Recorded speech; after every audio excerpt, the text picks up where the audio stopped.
അങ്ങനെ ജൂലൈ മാസത്തിലെ ഒരു വീക്കെൻഡിലെ അതിരാവിലെ ദുബായിലെ എന്നല്ല ലോകത്തിലെ തന്നെ ഏറ്റവും മനോഹരമായ വീഥികളിലൊന്നായ ഷെയ്ഖ് സയ്യിദ് റോഡിലൂടെ ഒരു യാത്രയാണത്.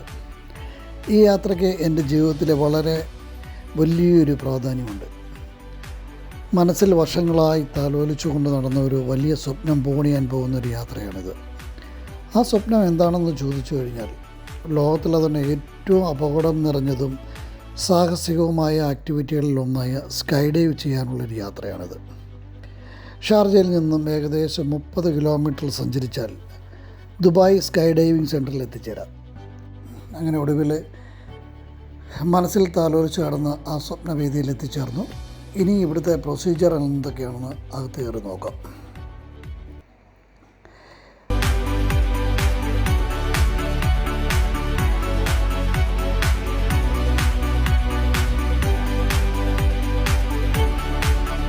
എനിക്ക് ഇന്ന് രാവിലെ 6 മണിയുടെ ടൈം സ്ലോട്ടാണ് ഇവിടെ ഡൈവ് ചെയ്യാൻ കിട്ടിയിരിക്കുന്നത്. പക്ഷേ ഞാനിന്ന് രാവിലെ ഇവിടെ വന്നപ്പോൾ തന്നെ നിരവധി ആൾക്കാരാണ് എന്നെപ്പോലെ സ്കൈ ഡൈവ് ചെയ്യാൻ ഇവിടെ എത്തിച്ചേർന്നിരിക്കുന്നത്. ഇവിടെ വന്നു കഴിഞ്ഞാൽ ആദ്യം നമ്മൾ കൗണ്ടറിൽ ചെന്ന് രജിസ്ട്രേഷൻ ചെയ്യണം. ഏകദേശം 30 മിനിറ്റോളം നീണ്ടു നിൽക്കുന്ന ഒരു പ്രോസസ്സാണിത്. രജിസ്ട്രേഷൻ എല്ലാം സക്സസ്ഫുള്ളി കംപ്ലീറ്റ് ആയതിനു ശേഷം നമുക്ക് അവരൊരു പേജർ തരും. നമ്മുടെ ഊഴമാകുമ്പോൾ ട്രെയിനിങ് സെഷന് റെഡിയാകാൻ വേണ്ടിയാണ് ഈ പേജർ. സ്കൈ ഡൈവിങ്ങിലെ ഏറ്റവും പ്രധാനപ്പെട്ട ഒരു കാര്യമാണ് പാരച്യൂട്ട് ഫോൾഡിങ് എന്നുള്ളത്. നല്ല സമയമെടുത്ത് തന്നെയാണ് അവർ ഇപ്പോൾ ഉപയോഗിച്ച പാരച്യൂട്ട് മടക്കിയെടുക്കുന്നത്. കാരണം എന്ന് പറഞ്ഞു കഴിഞ്ഞാൽ ഇത് മടക്കിയെടുക്കുമ്പോൾ അതിൽ ഒരല്പം പോലും വായു പാരച്യൂട്ടിനുള്ളിൽ നിർത്താതെ പൂർണ്ണമായും പ്രസ് ചെയ്ത് ചെറിയൊരു പാക്കപ്പ് മോഡലിലേക്ക് അവർ മാറ്റിയെടുക്കും. നിരവധി മലയാളികൾ തന്നെ ഇതിനകത്ത് വർക്ക് ചെയ്യുന്നുണ്ട്. ഈ പാക്കിംഗ് സെഷൻ തന്നെ നിരവധി മലയാളികൾ വർക്ക് ചെയ്യുന്നുണ്ട്. അങ്ങനെ എൻ്റെ പേജറിൽ എൻ്റെ സിഗ്നൽ കിട്ടിക്കഴിഞ്ഞതിന് ശേഷം താഴെ എൻ്റെ ഇൻസ്ട്രക്ടർ മിസ്റ്റർ ഹാർലി എന്ന് പറഞ്ഞ സ്പെയിൻകാരനായ ഒരു വ്യക്തിയാണ്. പുള്ളി എന്നെ വന്ന് കോൺടാക്ട് ചെയ്തു. അപ്പോൾ പുള്ളിക്കാരൻ എൻ്റെ അടുത്ത് വന്നിട്ട് വളരെ ഭയങ്കര ഫ്രണ്ട്ലി ആയിട്ടാണ് ഇവരൊക്കെ സംസാരിക്കുന്നത്. കാരണം എന്ന് വെച്ച് കഴിഞ്ഞാൽ നമ്മൾ ഫസ്റ്റ് ടൈം ജമ്പ് ചെയ്യല്ല. അപ്പോൾ നമ്മളെ എന്തെങ്കിലും പ്രഷറും ടെൻഷനും ഒക്കെ ഉണ്ടെങ്കിൽ അതൊക്കെ മാറ്റേണ്ടി വയ്ക്കാണ്. ഇവർ ഭയങ്കര ഫ്രണ്ട്ലി ടോക്കാണ് നമ്മുടെ അടുത്ത്. എന്നിട്ട് പുള്ളിക്കാരൻ വന്നിട്ട് നമുക്ക് നമ്മുടെ പാരച്യൂട്ട് ഇതൊക്കെ ഇടാനുള്ള ഹാർനസ്സും കാര്യങ്ങളൊക്കെ സേഫ്റ്റി മെറ്റീരിയൽസും എല്ലാം നമ്മുടെ ശരീരത്ത് ഫിക്സ് ചെയ്ത് തരുവാണ്. ഇത് ഫിക്സ് ചെയ്യുന്ന സമയത്തൊക്കെ ഭയങ്കര ഫ്രണ്ട്ലി ആയിട്ട് ഓരോ കാര്യങ്ങളൊക്കെ നമ്മളോട് ചോദിക്കുന്നുണ്ട് പുള്ളിക്കാരന്.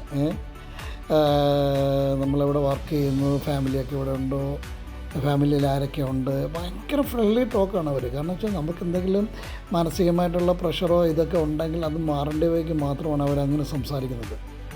അതൊരു ഭയങ്കര ഹൈ ക്വാളിറ്റിയാണ്. കാരണം വെച്ചാൽ അങ്ങനത്തെ ഒരു മെൻറ്റാലിറ്റി ഇവർ കാണിക്കുമ്പോൾ നമ്മൾ ഒത്തിരി റിലാക്സ്ഡ് ആൻഡ് കൂളാവും. നമുക്ക് ഉള്ളിൻ്റെ ഉള്ളിലൊരു ടെൻഷൻ ഹിഡൻ മൈൻഡിൽ ഉണ്ടെങ്കിൽ തന്നെ അതങ്ങ് മാറിപ്പോക്കോളും. അത്ര ഭയങ്കര ഫ്രണ്ട്ലി ടോക്കാണ് ഇവർ. ഇപ്പോൾ ഈ ഹാർനസ് ഫിറ്റ് ചെയ്യുന്ന അല്പം ലോങ് പ്രോസസ്സാണ്. കാരണം വെച്ച് കഴിഞ്ഞാൽ ഏറ്റവും കൂടുതൽ സേഫ്റ്റി ആയിട്ട് ഫിറ്റ് ചെയ്യേണ്ട ഒരു കാര്യങ്ങളാണ്. എത്ര പ്രാവശ്യം ഇവർ ഇതെല്ലാം ചെക്ക് ചെയ്യുമെന്ന് പറയുമോ. ഇതെല്ലാം ചെക്ക് ചെയ്തിട്ട് എല്ലാ പോയിൻറ്റും ഓക്കെ ആണെന്ന് മനസ്സിലാക്കിയതിന് ശേഷം പെർഫെക്റ്റ് ആണെന്ന് ഇതാക്കിയതിന് ശേഷം മാത്രമേ നമ്മൾ അടുത്ത പ്രോസസ്സിലേക്ക് നമ്മളെ മൂവ് ചെയ്യത്തുള്ളൂ. ഇതിന് ശേഷമാണ് നമുക്ക് ജമ്പിങ് ട്രെയിനിങ് സെഷൻ സ്റ്റാർട്ട് ചെയ്യുന്നത്.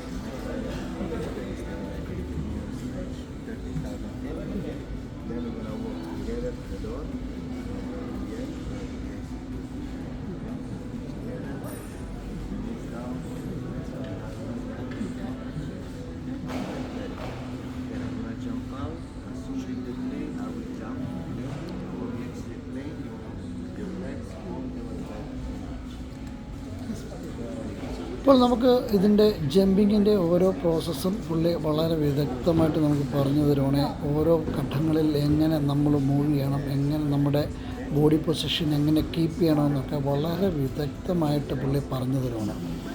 വളരെ നീറ്റായിട്ടാണ് പുള്ളി എല്ലാം പറഞ്ഞു തരുന്നത്. ഒരു ഡൗട്ട് പോലും നമുക്ക് ഉണ്ടാവില്ല എന്നുള്ളതാണ് ഏറ്റവും വളരെ ഒരു ഹൈലൈറ്റ്. വളരെ ക്രിസ്റ്റൽ ക്ലാരിറ്റിയിലാണ് ഇവരെല്ലാം പറഞ്ഞു തരുന്നത്. അപ്പോൾ നമുക്കൊരു കൺഫ്യൂഷനോ ഒരു ടെൻഷനോ ഒന്നും ഉണ്ടാവില്ല. അങ്ങനെ ഓൾമോസ്റ്റ് 10-15 മിനിറ്റ്സ് നീണ്ടിരുന്ന ട്രെയിനിങ് സെഷൻ കഴിഞ്ഞതിന് ശേഷം വീണ്ടും നമുക്കൊരു 5 മിനിറ്റ്സ് ഒരു റിലാക്സേഷൻ കിട്ടും. അതിന് ശേഷമാണ് നമ്മുടെ ജമ്പിങ് ട്രാവലിംഗ് ആരംഭിക്കുന്നത്.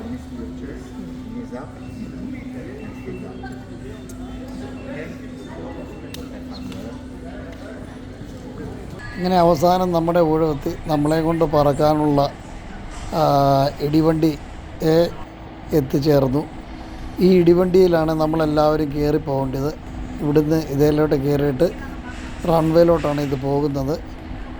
ഇനിയും റൺവേയിൽ ചെന്നിട്ട് അവിടുന്ന് ഡയറക്റ്റ് ഫ്ലൈറ്റിലേക്ക്, പിന്നെ ഫ്ലൈറ്റിൽ നിന്ന് കയറിയിട്ട് വീണ്ടും ഭൂമിയിലേക്കുള്ള ചാട്ടം. ബാക്കി ചാടിക്കഴിഞ്ഞതിന് ശേഷം ബാക്കി പറയാം.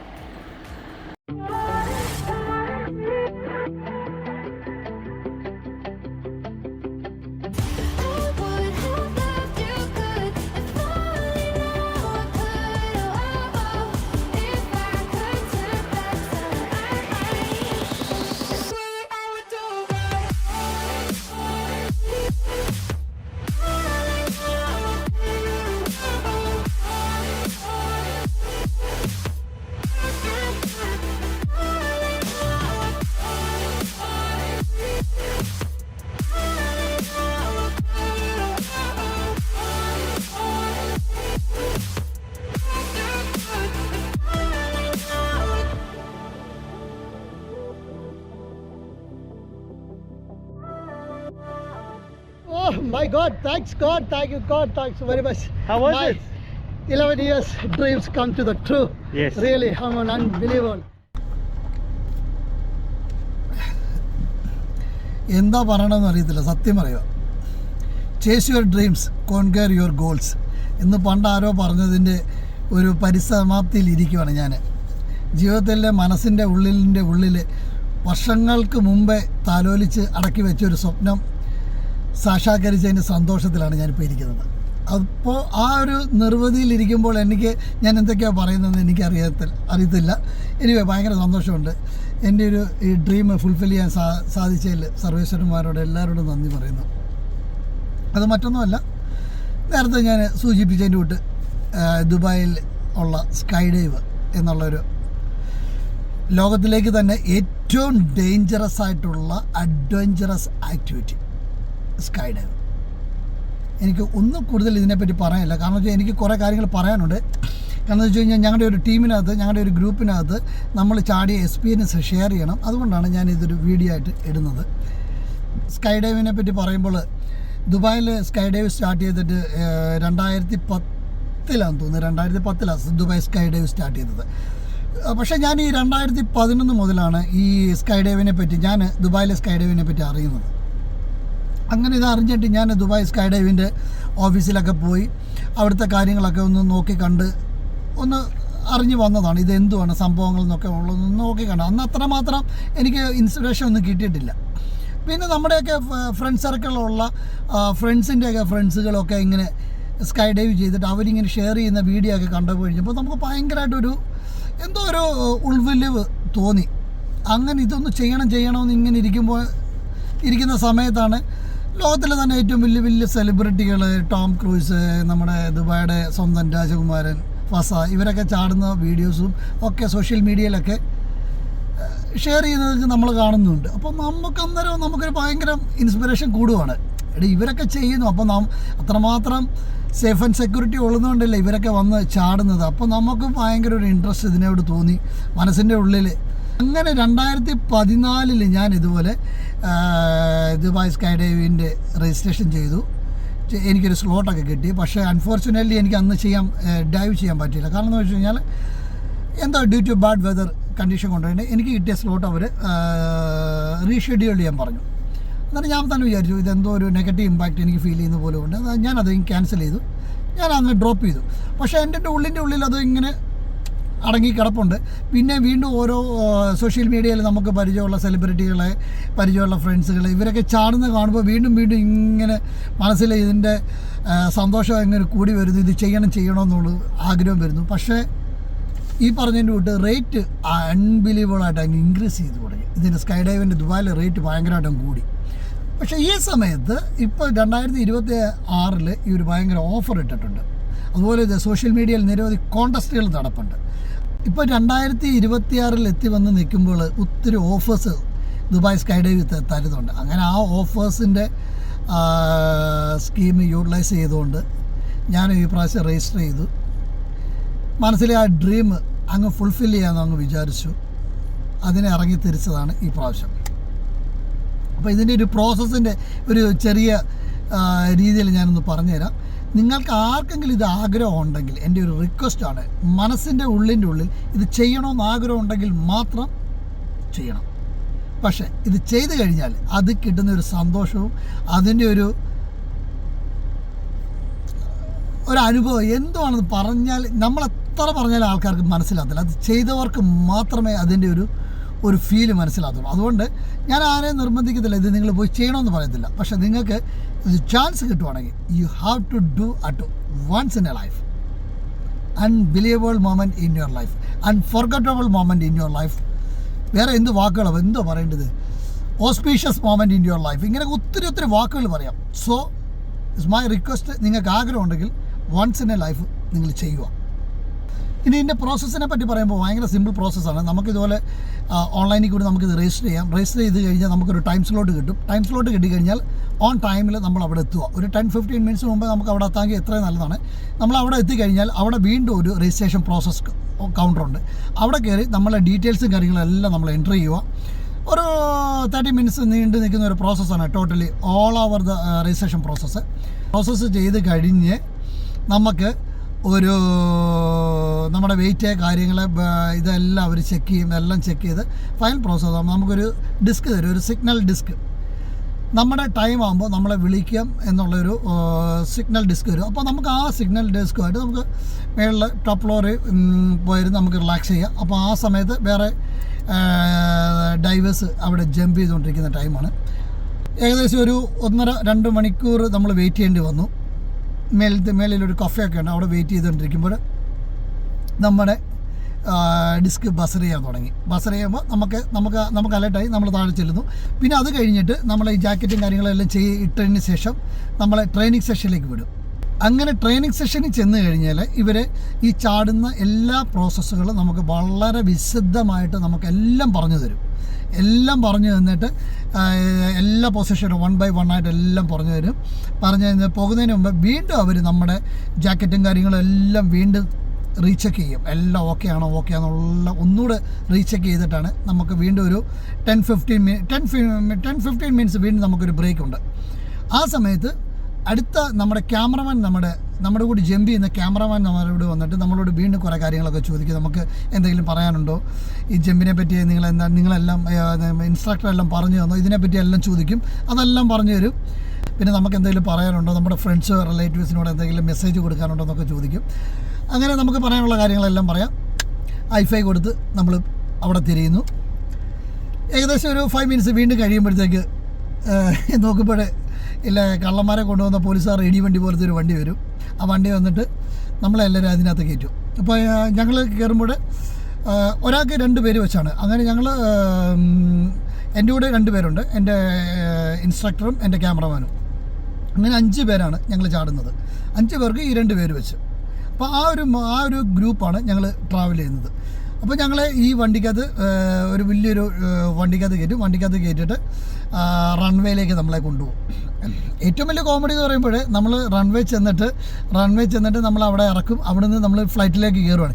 ഈ ഫ്ലൈറ്റ് കാണുമ്പോൾ ഏറ്റവും വലിയ കോമഡി, നമ്മുടെ CID മൂസയിൽ സലികുമാർ ക്ലൈമാക്സിൽ ഒരു ഫ്ലൈറ്റ് എടുത്തിട്ട് പോകുന്നൊരു സീനുണ്ട്. അങ്ങനത്തെ ഒരു ഫ്ലൈറ്റാണ്, ഭയങ്കര ഒരു ചെറിയ ഫ്ലൈറ്റ്. ഇതിനകത്ത് ഈ ഞങ്ങൾ 5 പേരും കൂടെ ചാടുന്ന എല്ലാ ക്രൂസും എല്ലാവരും കൂടെ ഇതിനകത്ത് കയറും. അത് കയറിയിട്ട് ഈശ്വര അങ്ങോട്ട് ഇത് റൺവേന്ന് മൂവ് ചെയ്യുമ്പോൾ എന്നോ സൗണ്ടാണെന്നറിയോ. കാരണം ഇത് മൊത്തം തുറന്നിട്ടേക്കുക, ഒരു സൈഡ് മൊത്തം തുറന്നിട്ടേക്കുക. നമ്മളെ എടുത്തോണ്ട് പോകും. ഭയങ്കര ചെവി അടച്ചു പോകുന്ന സൗണ്ടാണ്, ഭയങ്കര. കാരണം ഈ കാറ്റിൻ്റെ പ്രഷറും ഈ പ്രൊപ്പല്ലർ കറങ്ങുന്ന സൗണ്ടാണ് ഭയങ്കര ഒരു അരോചകമായിട്ടൊരു ഇത് നമുക്ക് ഫീൽ ചെയ്യും. എന്നിട്ട് മേളിലോട്ട് പോകുമ്പോൾ നമ്മൾ പാം ജുമേരയിൽ നിന്നാണ് എടുക്കുന്നത്. പാം ജുമേരയിൽ നിന്ന് പോയി കഴിഞ്ഞ് കഴിഞ്ഞാൽ ഞാൻ വർക്ക് ചെയ്യുന്നത് ജാബ്സയിലാണ്, ജബ്ലാലി ജാബ്സയിലാണ്. അപ്പോൾ ആണെങ്കിൽ ഇത് നമ്മുടെ ജാബ്സയുടെ മേളിൽ കൂടെ അടുത്ത് പോകുന്നത്, ഒന്ന് ഫുള്ള് കറങ്ങും. ജാബ്സയുടെ മേളിൽ കൂടി കറങ്ങിയിട്ട് വീണ്ടും പാംജുമേരയുടെ മേളിൽ വരും. മേളിൽ വന്ന് ഒരു 10-15 മിനിറ്റ്സ് റൈഡുണ്ട്, ഏറെക്കൂടി തന്നെ 10-15 മിനിറ്റ്സ് റൈഡുണ്ട്. മേളിൽ ചെന്നിട്ട് ഓൾമോസ്റ്റ് ഒരു 14,000 ഫീറ്റ്, 13,000 to 14,000 ഫീറ്റ് എത്താറാകുമ്പോഴത്തേക്ക് നമ്മുടെ കൂടെ ഇരിക്കുന്ന നമ്മുടെ ഇൻസ്ട്രക്ടർ നമ്മളെ വീണ്ടും നമ്മുടെ ജാക്കറ്റും ഒക്കെ വീണ്ടും ഒന്നുകൂടെ ഒന്ന് റീചെക്ക് ചെയ്യും, കാര്യങ്ങളെല്ലാം ഓക്കെ ആണോ എന്ന് ചോദിക്കുന്നത്. പിന്നെ ഏറ്റവും ഇമ്പോർട്ടൻ്റ് ആയിട്ടുള്ള പ്രോസസ്സാണ് പുള്ളിയുടെ ബോഡി നമ്മുടെ ബോഡിയായിട്ട് ലോക്ക് ചെയ്യുന്നൊരു സംഭവമാണ്. അപ്പോൾ ലോക്ക് ചെയ്തിട്ട് ഇരിക്കും. നമ്മളിരിക്കുന്നത് ഏറ്റവും വലിയ കോമഡി ബെഞ്ചിലാണ് ഇരിക്കുന്നത്. ബെഞ്ചിലാണ് അത് ഭയങ്കര നാട്ടിലെ ഓട്ടോറിക്ഷയിലൊക്കെ കയറി ഇരുന്ന് ടാറിട്ട റോഡിൻ്റെ അല്ല ഗട്ടറുള്ള റോഡിൽ കൂടി ടർന്ന് പോകുന്ന ഒരു സൗണ്ടാണ്. കിടുകിട അടിച്ചടിച്ചാണ് നമ്മൾ പോകുന്നത്. അപ്പോൾ നമ്മൾ അത്രയും നേരം ഫുൾ ഫ്ലഡ്ജ് ഹോൺ. സത്യം പറയാം, എനിക്കൊരു 1% പേടിയില്ലായിരുന്നു, ഒരു 1% പേടിയില്ല. സത്യം പറയാം, ഞാൻ തള്ളുമല്ല, എനിക്ക് ഭയങ്കര ത്രില്ലിൽ നിൽക്കുവാണ്. പക്ഷേ ഫസ്റ്റ് ജമ്പ് എനിക്ക് എൻ്റെ പൊസിഷൻ 3ാമത്തെ പൊസിഷനായിരുന്നു. 3ാമത്തെ ആളാണ് ഞാൻ ജമ്പ് ചെയ്യേണ്ടത്. ഞങ്ങളുടെ ടീം 3ാമത് ജമ്പ് ചെയ്യണം. ഫസ്റ്റ് പൊസിഷൻ ജമ്പ് ചെയ്യാൻ വന്നു കഴിഞ്ഞപ്പോൾ അവിടെ ലൈറ്റ്, റെഡ് ലൈറ്റ് വരും, റെഡ്, ഓറഞ്ച്, ഗ്രീന്. ആ റെഡ് ലൈറ്റ് കണ്ടു കഴിഞ്ഞപ്പോൾ അത്രയും നിന്ന എനർജി ഠമ്മെന്നങ്ങ് പോയി, 0 ആയിപ്പോയി, ഫുള്ള് വാക്യൂമായിപ്പോയി. എനിക്ക് ഫുൾ ടെൻഷനായി. അന്നേരം ഞാൻ ടെൻഷനായി. എനിക്കറിയില്ല ഇത്രയും പറഞ്ഞാൽ ഫുള്ള് നമ്മുടെ ദുബായിയുടെ വ്യൂ എല്ലാം കണ്ട്, ആകാശ വ്യൂ എല്ലാം കണ്ട് ഇങ്ങനെ സന്തോഷത്തിലിരുന്ന സമയത്ത് ഈ മേളിൽ നിന്നുള്ള ഈ ലൈറ്റ് കത്താൻ തുടങ്ങി. അവർ കൗണ്ട് ഡൗൺ സ്റ്റാർട്ട് ചെയ്ത് കഴിഞ്ഞപ്പോഴത്തേക്ക് എനിക്ക് ടെൻഷൻ തുടങ്ങി. അപ്പോഴത്തേക്ക് ഞാൻ ഓൾറെഡി ലോക്കായി കിടക്കും. ഇനി ഒരു തിരിച്ചു പോക്കില്ല. അപ്പോൾ 1ാമത്തെ ആൾ ജമ്പ് ചെയ്തു, 2ാമത്തെ ആൾ ജമ്പ് ചെയ്തു, 3ാമത്തെ ആൾ ഞാനാണ്. എന്നെ തെള്ളി അവിടെ കൊണ്ടുവന്നു. എൻ്റെ ക്യാമറമാൻ താഴെ അത് ഹാങ് ചെയ്ത് നിൽക്കുവാണ്. ഞാനും എൻ്റെ ഇൻസ്ട്രക്ടറോട് ബാക്കിൽ നിൽക്കുന്നു. ഇവിടെ റെഡ് ലൈറ്റ് കത്തി, ഓറഞ്ച് ലൈറ്റ് കത്തി, ഇത് ഗ്രീൻ കത്തി കഴിയുമ്പോൾ അവിടെ കൗണ്ട് ഡൗൺ തുടങ്ങും. 1, 2 പറയുമ്പോൾ ക്യാമറമാൻ ചാടും. 3 2 പറഞ്ഞ് ഉടൻ തന്നെ 3 അങ്ങ് പറയുക. ക്യാമറമാൻ ജമ്പ് ചെയ്ത് കാണുന്നത് കണ്ടു. പിന്നെ എന്നെ കൊണ്ട് നമ്മളിങ്ങനെ ഈ ഹാർനസിൻ്റെ ആ ഒരു സ്ലിങ്ങിങ്ങനെ ഭയങ്കര ഫേമായിട്ട് പിടിച്ചേക്കുക. നമ്മൾ ഒറ്റ ഫോഴ്സ്ഫുള്ളി എന്നെ നമ്മളെ പുള്ളി അതങ്ങ് ഇടുക താഴോട്ട്. സത്യം പറയാം, ആ ഒരു മൊമെൻറ്റ്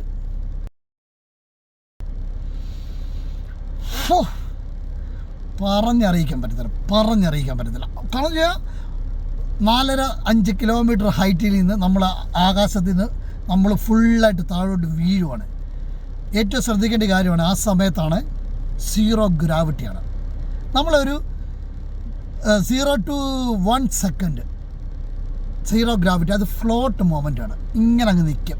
സത്യം പറഞ്ഞാൽ ഒരു സ്ലോ മോഷൻ മൊമെൻ്റാണ് അത്. അതൊരു മൊമെൻറ്റ് എൻ്റെ പൊന്നോ, അത് അനുഭവിച്ചാലത് പറയാനൊക്കത്തുള്ളൂ. എനിക്കറിയാം ഞാനിപ്പം ഇരിക്കുന്ന പൊസിഷൻ എന്താണെന്ന് ചോദിച്ചു കഴിഞ്ഞാൽ ഞാൻ അതിലേക്കാണ് വരുന്നത്. Adrenal rush versus terminal velocity. ഇതാണ് നമ്മുടെ സ്കൈ ഡൈവിങ്ങിൻ്റെ ഒരു ചുരുക്ക പോസ്റ്റ് റെസ്പോൺസ് എന്ന് വേണമെങ്കിൽ പറയാം. അപ്പോൾ അഡ്രിനൽ റഷ്, നമ്മൾ ആ ജമ്പ് ചെയ്യുന്ന മൊമെൻറ്റിൽ നമുക്ക് ഉണ്ടാകുന്ന ഒരു ഫീലാണ് അഡ്രിനൽ റഷ് എന്ന് പറയും. ഈ അഡ്രിനൽ റഷിനെ പറ്റി പറയുമ്പോൾ കേൾക്കുമ്പോൾ ഈ രഞ്ജി പണിക്കറിൻ്റെ സിനിമയിൽ കടിച്ചാൽ പൊട്ടാത്ത മമ്മൂട്ടി, സുരേഷ് ഗോപിയൊക്കെ പറയുന്ന പോലത്തെ വലിയൊരു വേർഡാണ്. സംഭവമൊന്നുമില്ല, നമ്മളൊക്കെ ഇഷ്ടം പോലെ ടൈം അനുഭവിച്ച കാര്യങ്ങളാണ്. പക്ഷെ നമുക്ക് അതിനെപ്പറ്റി കൂടുതൽ അറിവില്ലാത്തതുകൊണ്ടായിരിക്കും, നമുക്ക് എല്ലാവർക്കും അല്ല, കുറേ ആൾക്കാർക്ക് അറിവില്ലായിരിക്കും ഈ അഡ്രിനൽ റഷിനെ പറ്റി. അപ്പോൾ അതിലേക്ക് ഞാൻ വരാം. അഡ്രിനൽ റഷ് എന്ന് പറഞ്ഞു കഴിഞ്ഞാൽ നമ്മളൊരു റെയിൽവേ ക്രോസ് ചെയ്യുന്നു, അല്ലെങ്കിൽ റോഡ് ക്രോസ് ചെയ്യുന്നു. അപ്പോൾ ട്രെയിനോ വണ്ടിയോ വന്ന് ഇടിക്കാൻ വരുമ്പോൾ നമ്മൾ ഭയങ്കരമായിട്ട് അലേർട്ടാവുന്നു. അല്ലെങ്കിൽ നമ്മളൊരു പാമ്പ് കൊത്താൻ വരുന്നു, ആ സമയത്ത് ഭയങ്കരമായിട്ട് അലേർട്ടായിട്ട് നമ്മൾ ഫ്രാക്ഷൻ ഓഫ് സെക്കൻഡിൽ നമ്മുടെ ബോഡി നമുക്കെതിരെ ഒരു സേഫ്റ്റി ഒരു പ്രിക്കോഷൻ എടുക്കുന്നൊരു മൊമെൻ്റാണ് അഡ്രിനൽ റഷ്. ഇതാണ് അഡ്രിനൽ റഷ്, സിമ്പിളായിട്ട് പറഞ്ഞു കഴിഞ്ഞാൽ. അതായത് വളരെ സിമ്പിളായിട്ട് പറഞ്ഞു കഴിഞ്ഞാൽ നമ്മൾ ഏതെങ്കിലും ഒരു അപകടകരമായ ഒരു സാഹചര്യത്തിൽ ഭയങ്കരമായിട്ട് വേഴ്സ്ഫുള്ളി ഒരു അപകടകരമായ ഒരു സാഹചര്യത്തിൽ പെടുമ്പോൾ നമ്മുടെ ശരീരം നമ്മളോട് തന്നെ റിയാക്ട് ചെയ്യുന്ന ഒരു ഫൈറ്റ് മോഡാണ് ഈ അഡ്രിനൽ റഷ് എന്ന് പറയുന്നത്. അതാണ് ഞാനിപ്പോൾ സത്യം പറഞ്ഞു കഴിഞ്ഞാൽ ഒരു അഡ്രിനൽ റഷിൻ്റെ ഒരു പോസ്റ്റ് സെഷനിൽ ഇരിക്കുന്ന ഒരു ടൈമാണ്. അതുകൊണ്ട് ഭയങ്കരമായിട്ട് എക്സൈറ്റഡ് ആണ്. കാരണം ഇതിനകത്തുനിന്ന് റിലീഫ് കിട്ടാൻ ഒരു ഓൾമോസ്റ്റ് ഒരു 1 hour എടുക്കേണ്ടി വരും. അതുകൊണ്ടാണ് ഞാൻ എന്തൊക്കെയോ ഇങ്ങനെ പറഞ്ഞത്, ഭയങ്കര എക്സൈറ്റഡ് ആയിട്ട് പറയുന്നത്. ഈ പറഞ്ഞതിനോട് ഇപ്പോൾ ബി പി ഒക്കെ ചെക്ക് ചെയ്യുന്നത് ഹൈ ബി പി ആയിരിക്കും. ഒന്നാമത് ബി പി ഉള്ള ഒരു വ്യക്തിയാണ്. ഇപ്പോൾ അഡ്രിനൽ റഷിനെ പറ്റി ഒന്നുകൂടെ ഒരു ക്ലിയറായിട്ടൊന്ന് പറഞ്ഞു കഴിഞ്ഞാൽ, നമ്മുടെ തലച്ചോറിനകത്ത് ബ്രെയിൻ സിസ്റ്റം എന്ന് നമുക്കറിയാമല്ലോ, ഭയങ്കര ലോകത്ത് ഒരു മനുഷ്യന് നിർവചിക്കാൻ പറ്റാത്തൊരു സിസ്റ്റമാണെന്ന് ഹ്യൂമൻ ബോഡിയിലെ ബ്രെയിൻ സിസ്റ്റം. അതിനകത്ത് ഒത്തിരി കാര്യങ്ങളുണ്ട്. അതായത് മെഡില ഒബ്ലാങ്കേറ്റ, ഹൈപ്പോതലാമിക്, ഇങ്ങനെയൊക്കെ പറഞ്ഞു. ഇപ്പോൾ നമ്മുടെ ഇതിനകത്ത് ഹൈപ്പോതലാമിക് എന്ന് പറഞ്ഞൊരു ഏരിയ ഉണ്ട്. അവനാണ് നമ്മുടെ ഇതുപോലുള്ള പേടി, നമുക്കുള്ള സിഗ്നൽസുകൾ ശരീരത്തിന് ഓരോ പാർട്ടിലേക്ക്, ബോഡിയിലെ എല്ലാ പാർട്ടിലേക്ക് സിഗ്നൽ കൊടുക്കുന്നത് ഹൈപ്പോതലാമിക് എന്ന് പറഞ്ഞൊരു ഏരിയ ആണ്. അപ്പോൾ നമ്മൾ ഈ ജമ്പ് ചെയ്യുന്നൊരു മൊമെൻറ്റിൽ നമുക്കറിയാം നമ്മളിത് ഭയങ്കര ഒരു ആക്സിഡൻറ്റിലേക്ക് പോകുന്നു എന്ന് മനസ്സിലാക്കിയിട്ട് നമ്മുടെ ഈ ബ്രെയിനിലുള്ള ഹൈപ്പോതലാമിക് എന്ത് ചെയ്യുന്നു, സിഗ്നൽ കൊടുക്കുന്നു. ഈ സിഗ്നൽ കൊടുക്കുന്ന ആ മൊമെൻറ്റിൽ നമ്മുടെ ബോഡിയിലുള്ള കിഡ്നിയുടെ മേളിൽ 2 ഗ്ലാൻസ് ഉണ്ട്. അവൻ്റെ പേര് അഡ്രിനൽ എന്നാണ്. അവനാണ് ഭയങ്കര കോർ പോയിൻ്റാണ്, കോർ സിസ്റ്റമാണ് അവൻ ചെയ്യുന്നത്. പുള്ളിക്കാരൻ എന്ത് ചെയ്യും, ഈ സിഗ്നൽ എളുപ്പം റിസീവ് ചെയ്തിട്ട് പുള്ളി ക്യാരി ചെയ്തുകൊണ്ടിരിക്കുന്ന 2 ഹോർമോൺസ് ഉണ്ട്. കോർട്ടിസോളും അഡ്രിനൽ എന്ന് പറഞ്ഞ 2 ഹോർമോൺസ് ഉണ്ട്. ആ സെയിം സ്പീഡിൽ ഭയങ്കരമായിട്ട് നമ്മുടെ ബ്ലഡിലേക്ക് ഈ 2 ഹോർമോൺസും അങ്ങ് ഇഞ്ചക്റ്റ് ചെയ്ത് കഴിഞ്ഞാൽ ഇതൊക്കെ നടക്കുന്നത് വെച്ചാൽ ഫ്രാക്ഷൻ ഓഫ് മില്ലി സെക്കൻഡ്സ് ടൈമിലാണ് ഈ കാര്യങ്ങളൊക്കെ നടക്കുന്നത്. ഇതാണ് നമ്മുടെ അനാട്ടമിയിൽ നമ്മുടെ ഹ്യൂമൻ ബോഡി എന്ന് പറഞ്ഞു കഴിഞ്ഞാൽ നമുക്കൊക്കെ നിർവചിക്കാൻ പറ്റുന്നതിൻ്റെയൊക്കെ അങ്ങ് അട്ട ലെവലിൽ നിൽക്കുന്ന കാര്യങ്ങളാണ്. അപ്പോൾ ഈ സാധനം, ഈ 2 ഹോർമോൺസ് നമ്മുടെ ബ്ലഡിലേക്ക് ഇഞ്ചക്റ്റ് ചെയ്ത് കഴിഞ്ഞാൽ സത്യം പറഞ്ഞു കഴിഞ്ഞാൽ പിന്നീട് നടക്കുന്നതൊക്കെ ഒരു റിവേഴ്സ് മോഡാണ്. ഇപ്പം നമ്മുടെ ബ്ലഡ് സർക്കുലേഷനൊക്കെ റിവേഴ്സ് മോഡിലാണ് നടക്കുന്നതൊക്കെയാണ് പറയുന്നത്. അതാണ് നമുക്ക് ഭയങ്കരമായിട്ട് പേടി വരുമ്പോൾ നമ്മുടെ മുഖമൊക്കെ വെളുക്കുന്ന കണ്ടിട്ടില്ലേ? കാരണം വെച്ചാൽ ബ്ലഡ് സർക്കുലേഷൻ കറക്റ്റായിട്ട് എല്ലായിടത്തോട്ടും എത്തില്ല. റിവേഴ്സ് മോഡിലാണ് പിന്നീട് നടക്കുന്നത്. നമ്മുടെ ലങ്സിലുള്ള എല്ലാ ശ്വാസകോശത്തിലെ എല്ലാ പാർട്ടുകളും ഹെവിയായിട്ട് അങ്ങ് വർക്കൗട്ടാവും. ഭയങ്കര ഓക്സിജൻ കളക്ട് ചെയ്തുകൊണ്ടുള്ള ഭയങ്കര വർക്കായിരിക്കും ആ സമയത്ത് നടക്കുന്നത്. അതുകൊണ്ട് ഈ അഡ്രിനൽ റഷ് നടക്കുന്ന സമയത്ത് നമ്മുടെ ഹാർട്ട് ബീറ്റൊക്കെ ഇല്ലേ, എത്രമാത്രം അടിക്കുന്നതെന്ന് നമുക്ക് കൗണ്ട് ചെയ്യാൻ പോലും ഒക്കത്തില്ല. തന്നെ നമ്മുടെ ശരീരത്തിന് വേണ്ട എല്ലാ ഭാഗത്തിലേക്കും വേണ്ട ഓക്സിജൻ നമ്മുടെ ലങ്സ് മാക്സിമം കളക്ട് ചെയ്തിട്ട് എല്ലാ പാർട്ടിലേക്ക് ഓക്സിജൻ ഇട്ട് കൊടുക്കുന്നു. പിന്നെന്താ പറയണ്ടേ, പിന്നെ പറഞ്ഞു കഴിഞ്ഞാൽ മെയിനായിട്ടുള്ള കാര്യം എന്ന് പറഞ്ഞു കഴിഞ്ഞാൽ നമ്മുടെ ലിവറിനകത്ത് സ്റ്റോർ ചെയ്യുന്ന ഗ്ലൈക്കോജൻ ഫ്രാക്ഷൻ ഓഫ് സെക്കൻഡ് കൊണ്ട് അവനെ ലിവർ കൺവേർട്ട് ചെയ്തിട്ട് അതിനെ ഗ്ലൂക്കോസ് ആക്കി മാറ്റിയിട്ട് നമ്മുടെ ശരീരത്തിന് വേണ്ടിയുള്ള എല്ലാ എനർജി സ്പ്രെഡ് ചെയ്ത് കൊടുക്കും. ഇതിനകത്ത് വേറൊരു ഹൈലൈറ്റ് എന്ന് പറഞ്ഞു കഴിഞ്ഞാൽ നമ്മുടെ ശ്രവണശക്തി, കാഴ്ചശക്തി ഈ അഡ്രിനൽ റഷ് ഉണ്ടാകുന്ന സമയത്ത് എക്സിസ്റ്റിംഗ് മോഡിൽ നിന്ന് നമുക്ക് കൗണ്ട് ചെയ്യാനൊക്കാത്തതിൻ്റെ ഭയങ്കരമായിട്ട് കൂടുതലായിരിക്കും നമുക്ക് ഫീൽ ചെയ്തത്. ഒരു എക്സാമ്പിൾ പറഞ്ഞു കഴിഞ്ഞാൽ, എനിക്ക് ഷോർട്ട് സൈറ്റ് ഉള്ളൊരു വ്യക്തിയാണ്. ഒരു 50 മീറ്റർ ദൂരെയുള്ളൊരു ഡ്രൈവ് ചെയ്ത് പോകുമ്പോൾ സൈൻ ബോർഡൊന്നും എനിക്ക് കാണാൻ പറ്റത്തില്ല. എനിക്ക് കണ്ണാടിയില്ലെങ്കിൽ കാണാൻ പറ്റത്തില്ല. എനിക്ക് 4.5 കിലോമീറ്റർ ഹൈറ്റിൽ നിന്ന് ഞാൻ ജമ്പ് ചെയ്യുന്ന മൊമെൻറ്റിൽ കണ്ണാടി പോലും ഇല്ല എനിക്ക്. താഴോട്ട് നോക്കുമ്പോൾ താഴെ ഞങ്ങൾ ചാടുന്നതെന്ന് വെച്ച് കഴിഞ്ഞാൽ പാമ്പിലോട്ടാണ് ചാടുന്നത്, പാം ജുമേരയുടെ മേളിലോട്ടാണ് ചാടുന്നത്. ആ സമയത്ത് പാമ്പിൻ്റെ എല്ലാ ലീഫുകളും നമ്മൾ ഭയങ്കര ക്രിസ്റ്റൽ ക്ലാരിറ്റി കാണാം. കൂടാതെ ഓരോ വില്ലാസിൻ്റെ ഫ്രണ്ടിൽ നിൽക്കുന്ന റിയൽ പാമ്പുകളും ആ പാമ്പിൻ്റെ ആ ലീഫുകൾ കിടന്ന് ആടുന്നത് ക്രിസ്റ്റൽ ക്ലാരിറ്റി കാണാം. നിങ്ങൾ എന്തെങ്കിലും ഇതൊന്ന് ചാടുമ്പോൾ അത് റിയാലിറ്റി, അല്ലെങ്കിൽ ആരെങ്കിലും ചാടിയ വ്യക്തികളോട് ഒന്ന് ചോദിക്കുക, ഈ പറഞ്ഞ തെറ്റാണോ ഇല്ലെന്നുള്ളത്. അത്രമാത്രം നമ്മുടെ കണ്ണെന്ന് വെച്ച് കഴിഞ്ഞാൽ നമ്മുടെ കണ്ണിനകത്തെ എല്ലാ പേശികളങ്ങ് വലിഞ്ഞങ്ങ് ഇതാവും. ശരിക്കും പറഞ്ഞു കഴിഞ്ഞാൽ ഈ അഡ്രിനൽ റഷ് ഉണ്ടാകുന്ന സമയത്ത് നമ്മുടെ കൃഷ്ണമണിയിലുള്ള, അതായത് ക്ലിയറായിട്ട് പറഞ്ഞാൽ ഡയലേറ്റഡ് പപ്പിൾസ് ഭയങ്കരമായിട്ട് വികസിക്കുന്ന വെച്ചാൽ അന്യായ വികസനമായിരിക്കും. അതുകൊണ്ട് നമുക്ക് ക്രിസ്റ്റൽ ക്ലാരിറ്റിയിൽ എന്ത് ക്ലാരിറ്റി എന്നറിയാം, സത്യം പറയാം പറഞ്ഞ് വിശ്വസിക്കത്തില്ല, നിങ്ങൾ ആരും വിശ്വസിക്കത്തില്ല. അത് once in a life feel ചെയ്താൽ മാത്രമേ നിങ്ങളത് അതിൻ്റെ റിയാലിറ്റി മനസ്സിലാക്കത്തുള്ളൂ. അതാണ് ഇതിനകത്ത് ഏറ്റവും വലിയൊരു ഹൈലൈറ്റ്. പിന്നെ പറയുന്നതിന് വിട്ട് അഡ്രിനൽ റഷിന് ശേഷമുള്ള ഒരു അവസ്ഥ, അതായത് post session of adrenal rush, അതൊരു വല്ലാത്തൊരു മൊമെൻ്റാണ്. ഞാനിപ്പോൾ ആ ഒരു മൊമെൻറ്റിൽ ഇരിക്കുവാണ്. നോക്കിയേ, കൈയൊക്കെ വിറയ്ക്കുന്നുണ്ടോ? ശരിക്കും കൈയൊക്കെ വിറയ്ക്കുകയാണ്. ഒരു 30 to 60 മിനിറ്റ്സ് എടുക്കും ഈ അഡ്രിനൽ റഷിൽ നിന്ന് നമുക്കൊന്ന് റിക്കവർ ചെയ്ത് വരാനായി. പിന്നെ ചില ഡോക്ടേഴ്സൊക്കെ പറയുന്നത് കേട്ടിട്ടുണ്ട്, അതിൻ്റെ ഡീറ്റെയിൽ ആയിട്ട് എനിക്ക് പറഞ്ഞു തരാൻ അറിയത്തില്ല. പലപ്പോഴൊക്കെ അഡ്രിനൽ റഷ് നിങ്ങൾക്ക് ബോഡിയിൽ അടിക്കുന്നത് ശരീരത്തിന് ഏറ്റവും നല്ലതാണെന്നാണ് പറയുന്നത്. അതിനെപ്പറ്റി ഡീറ്റെയിൽ ആയിട്ട് എനിക്ക് പറഞ്ഞു തരാൻ അറിയത്തില്ല. എനിവേ, ഞാൻ വീണ്ടും പറയുവാണ്, try once in a life. സത്യം പറയുവാണ്, എൻ്റെ പൊന്നു, ഒരു എക്സൈറ്റ്മെൻറ്റ് എനിക്ക് ഇതുവരെ മാറിയിട്ടില്ല. ഞാൻ പറയുന്ന തമാശ പറയല്ല. പിന്നെ ഞാൻ വീണ്ടും പറയുക, നിങ്ങൾക്ക് എന്തെങ്കിലും ഒരു കാര്യം ചെയ്യണമെന്ന് ആഗ്രഹം ഉണ്ടെങ്കിൽ, നിങ്ങൾക്ക് ജീവിതത്തിൽ എന്തെങ്കിലും ഒരു കാര്യം ചെയ്യണമെന്ന് ആഗ്രഹം ഉണ്ടെങ്കിൽ, അത് വേറെ ഒരാളുടെ ഇൻസ്പിറേഷൻ കൂടാതെ നിങ്ങളുടെ ഇൻഹറൻറ്റ് മൈൻഡിൽ കിടക്കുന്ന ഹിഡനായിട്ടുള്ള ഒരു സംഭവം ഉണ്ടല്ലോ, അത് നിങ്ങളോട് പറയണം, എടാ നീ അത് ഇത് ചെയ്യും. അല്ലാതെ ഇപ്പം ഞാൻ പോയി ചെയ്തു, അല്ലെങ്കിൽ വേറൊരാൾ, നിങ്ങളുടെ ഒരു കൂട്ടുകാരൻ പോയി ചെയ്തു എന്ന് ചെയ്യുന്നതിനേക്കാളും ബെസ്റ്റ് നിങ്ങളുടെ ഇടൻ മൈൻഡിൽ കിടക്കുന്ന ഒരു വികാരം ഉണ്ടല്ലോ, അത് നിങ്ങൾക്ക് ഇടയ്ക്കിടയ്ക്ക് ഇങ്ങനെ സിഗ്നൽ തരും, ഈ ഹൈപ്പോതലാമിക് തരുന്നതിൻ്റെ കൂട്ട്. അവൻ നിങ്ങളോട് പറയുന്ന സമയത്ത് മാത്രമേ നിങ്ങൾ ചെയ്യാവൂ. നിങ്ങളുടെ മൈൻഡ് സെറ്റ് നിങ്ങൾ വെൽ പ്രിപ്പയർഡായിട്ട് ഇത് ചെയ്യാവൂ. ഞാൻ ആദ്യമേ പറഞ്ഞത് നമ്മുടെ സ്കൈ ഡൈവിങ്ങിനെ സിമ്പിളായിട്ട് ഡിഫൈൻ ചെയ്ത് കഴിഞ്ഞാൽ adrenal rush versus terminal velocity. അപ്പോൾ അഡ്രിനൽ റഷിനെ പറ്റി നമ്മൾ ഓൾറെഡി പറഞ്ഞു, ഒരു ഐഡിയ കിട്ടിയെന്ന് തോന്നുന്നു. ഇനി അടുത്ത ടെർമിനൽ വെലോസിറ്റി പറയുമ്പോൾ സയൻസ്, പ്രത്യേകിച്ച് ഫിസിക്സൊക്കെ എടുത്ത് പഠിച്ച പിള്ളേർക്കൊക്കെ കൂടുതലായിട്ട് റിലേറ്റഡ് ആകാൻ പറ്റും. ഞാനൊരു ഫിസിക്സ് സ്റ്റുഡൻ്റ് ആയിരുന്നു.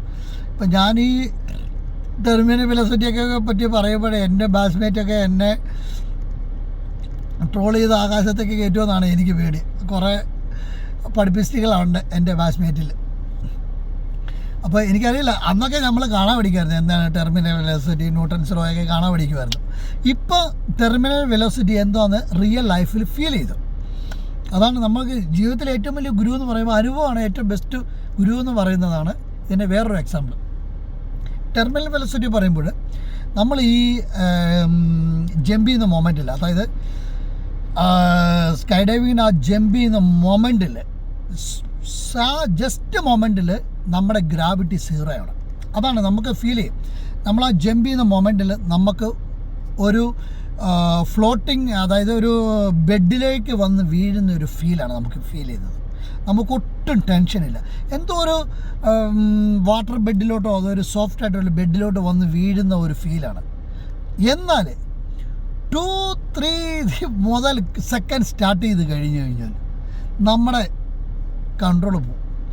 പിന്നെ അവൻ്റെ സ്പീഡ് നമ്മൾ ചാടിയുന്ന സമയത്ത് സീറോ ഗ്രാവിറ്റിയിൽ നിന്ന് ഒരു 2-3 സെക്കൻഡ് സ്റ്റാർട്ട് ചെയ്ത് കഴിഞ്ഞ് കഴിഞ്ഞാൽ 200 km/h നമ്മൾ താഴോട്ട് പോകുന്നത്. 200 km/h. Imagine it. ഞങ്ങളൊക്കെ ദുബായിലൊക്കെ 120-140 ഫൈനില്ലാതെ നമ്മൾ കാറിനകത്ത് ഡ്രൈവ് ചെയ്യും. ഇപ്പോൾ അബുദാബിയിലാണെങ്കിൽ 160 വരെ പോകാം, വലിയ കുഴപ്പമില്ല, 160 വരെ, അത് കാറിനകത്ത്. അപ്പോൾ നമുക്ക് അത്രയും ഫീൽ ചെയ്യത്തില്ല. നേരെ മറിച്ച് വെളിയിൽ ബൈക്ക് ഓടിക്കുമ്പോഴാണ് നമുക്ക് ആ ഒരു ഡ്രാഗോ റെസിസ്റ്റൻസോ ഫീൽ ചെയ്യുന്നത്.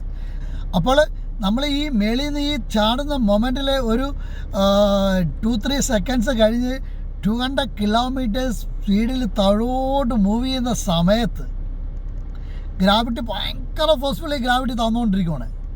ആ സെയിം ടൈമിൽ നമ്മുടെ എയർ റെസിസ്റ്റൻസ് അല്ലെങ്കിൽ എയർ ഡ്രാഗ് ഓപ്പോസിറ്റ് സൈഡിലേക്ക് കയറി വരും. നമ്മൾ ഇവിടുന്ന് താഴേക്ക് ഭയങ്കര സ്പീഡിൽ പോകുന്നു. അപ്പോൾ ഓപ്പോസിറ്റ് സൈഡിൽ നിന്ന് താഴേന്ന് മുകളിലേക്ക് നമ്മളെ എയർ ഡ്രാഗ് ചെയ്ത്, നമ്മൾ ബൈക്കൊക്കെ ഓടിച്ചുകൊണ്ട് പോകുമ്പോൾ മുഖത്ത് കാറ്റടിക്കുന്ന അതേ ഒരു പ്രോസസ്സാണ് ഇവിടെ നടക്കുന്നത്. ഇത് താഴെ മുകളിലോട്ട് വരും. മേലോട്ട് വന്നിട്ട് നമ്മുടെ ഈ മേളിൽ നിന്ന് വരുന്ന ഗ്രാവിറ്റി ഫോഴ്സും എയർ ഡ്രാഗ് അല്ലെങ്കിൽ എയർ റെസിസ്റ്റൻസും കുറച്ച് ഒരു ഓൾമോസ്റ്റ് ഒരു 15 സെക്കൻഡ്സ് ആകുമ്പോഴത്തേക്ക് 10 to 15 സെക്കൻഡ്സ് ആകുമ്പോഴത്തേക്ക് ഈക്വലാവും, ഓൾമോസ്റ്റ് ഈക്വലാവും. രണ്ടും താഴെ നിന്നുള്ള സ്പീഡും മേളിൽ നിന്നുള്ള സ്പീഡ് ഈക്വലാവും. That's called terminal velocity. Science students ആരെങ്കിലും ഉണ്ടെങ്കിൽ നോട്ട് ചെയ്തോ, ഇതാണ് ടെർമിനൽ വെലോസിറ്റി. സിമ്പിളായിട്ട് എഴുതാൻ പറ്റിയ സാധനമാണ്. സത്യം പറയാം, ആ ഒരു സമയം എന്ന് പറഞ്ഞാൽ വല്ലാത്തൊരു ഫീലാണ്, അന്യായ ഫീലാണ്. ആ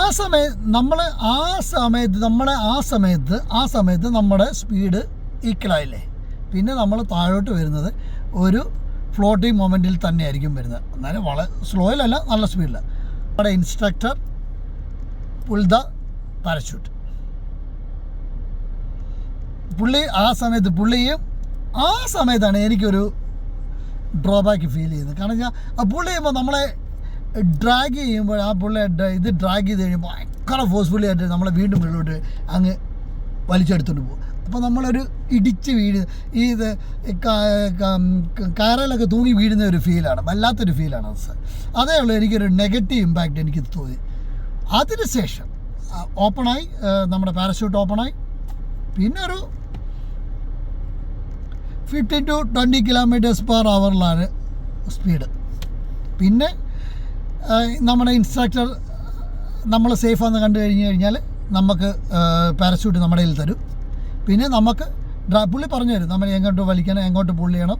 ഇതനുസരിച്ച് പുള്ളി ചെയ്ത് നമ്മൾ ആക്റ്റീവ് ആണെന്ന് കണ്ട് കഴിഞ്ഞ് കഴിഞ്ഞാൽ he will do maximum for us. നമുക്ക് നമ്മളവിടെ ടെൻസ്ഡായിട്ട് നിന്ന് കഴിഞ്ഞാൽ പേടിയാന്ന് ആണെന്ന് തോന്നിക്കഴിഞ്ഞ് കഴിഞ്ഞാൽ പുള്ളി എളുപ്പം തന്നെ കൊണ്ട് ലാൻഡ് ചെയ്യും. ഞാൻ മാക്സിമം യൂട്ടിലൈസ് ചെയ്തു. എനിക്ക് ഇത്ര ടൈം കിട്ടി. ഞാൻ മടുത്തു, സത്യം പറഞ്ഞു കഴിഞ്ഞാൽ. ഓൾമോസ്റ്റ് കഴിഞ്ഞാൽ ഞാൻ മടുത്തു. അത്രമാത്രം ഞാൻ ഇറക്കിടന്ന് ഫ്ലൈ ചെയ്തു. എനിവേ സന്തോഷമുണ്ട്. ഭയങ്കരമായിട്ട് സക്സസ്ഫുള്ളി എനിക്ക് കംപ്ലീറ്റ് ചെയ്യാൻ പറ്റി. ഭയങ്കര ഒരു ഡ്രീമായിരുന്നു ഇത്. 10-15 വർഷം മനസ്സിൽ തലോലിച്ചായിരുന്നൊരു സ്വപ്നം പൂവണിച്ചതിൻ്റെ. നിങ്ങൾക്ക് ആർക്കെങ്കിലും ആഗ്രഹം ഉണ്ടെങ്കിൽ സത്യം പറയോ, മനസ്സിൻ്റെ ഉള്ളിൽ പേടിക്കാനൊന്നുമില്ല. ലോകത്തിലേക്കും ഏറ്റവും സേഫസ്റ്റ് ആയിട്ടുള്ള സ്കൈ ഡൈവ് ദുബായാണ്. അതിന് ശേഷമേ ഉള്ളൂ സ്വിറ്റ്സർലാൻഡിലെയും ന്യൂസിലാൻഡിലെയൊക്കെ. സ്വിറ്റ്സർലാൻഡ് അടിപൊളിയാണ്. കാരണം വെച്ചാൽ ആൽപ്സ് പർവ്വത നിരകളുടെ മേളിൽ നിന്നാണ് നമ്മൾ ജമ്പ് ചെയ്യുന്നത്. അപ്പോൾ ആൽപ്സ് പർവ്വത നിരകളും താഴത്തെ വാലികളും ഒക്കെ ഓസം വ്യൂ ആണെന്ന് എല്ലാവരും പറയുന്നത്. നമ്മൾ ചാടുന്നത്, ദുബായ് ചാടുന്നത് രണ്ടിടത്ത് നമുക്ക് ചാടാൻ പറ്റും. ഡെസേർട്ട് ജമ്പും ഉണ്ട്, പാമിൽ ജമ്പും ഉണ്ട്. എൻ്റെ അഭിപ്രായത്തിൽ ജമ്പ് ചെയ്യുകയാണെങ്കിൽ പാമിൽ ജമ്പ് ചെയ്യുക. വ്യൂ അതാണ്. ഡെസേർട്ട് എന്ന് പറഞ്ഞാൽ ഡ്രൈ ആണ്, ഒന്നുമില്ല. നമുക്ക് അത്രയും വലിയൊരു ഫീൽ, അത് ജസ്റ്റ് ജമ്പ് എന്നുള്ളൊരു ഫീൽ നമുക്ക് കാണത്തില്ല. പാം ജമ്പ് ചെയ്ത് കഴിഞ്ഞാൽ ഞാനൊന്നും പറയുന്നില്ല. അപ്പോൾ പൊളിച്ചടുക്കുക.